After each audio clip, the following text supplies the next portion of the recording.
അപ്പത്തിനും ചപ്പാത്തിക്കും പുട്ടിനൊക്കെ കഴിക്കാൻ പറ്റുന്ന ഒരു ഗ്രീൻ പീസ് കറിയാണ്. ആദ്യം തലേന്ന് വെള്ളത്തിലിട്ട ഗ്രീൻ പീസിൽ കുറച്ച് വെള്ളം ഒഴിക്കുക. സവാള,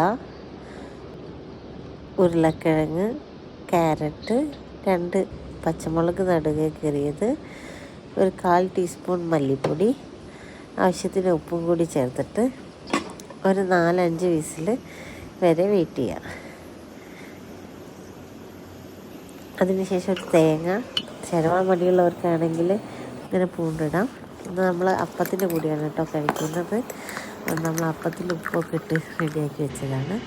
അതിലേക്ക് ആ തേങ്ങയിലേക്ക് 4 കാഷ്യൂ, 2 പട്ട, ഗ്രാമ്പു, ഏലക്ക ഇടുക. എന്നിട്ട് കുക്കർ തുറന്നിട്ട് അതിലേക്ക് മല്ലിയില, കറിവേപ്പില, തക്കാളി ഇടുക. ഈ അരച്ച തേങ്ങയും കൂടി ചേർത്തിട്ട് ആവശ്യത്തിന് ചൂടുവെള്ളം കൂടി ചേർത്ത് നന്നായി മിക്സ് ചെയ്തെടുക്കാം.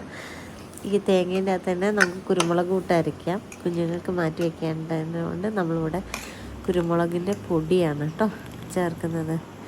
അവസാനം കുറച്ച് പച്ച വെളിച്ചെണ്ണയും കൂടി ചേർത്തിട്ട് ഉപയോഗിക്കാം.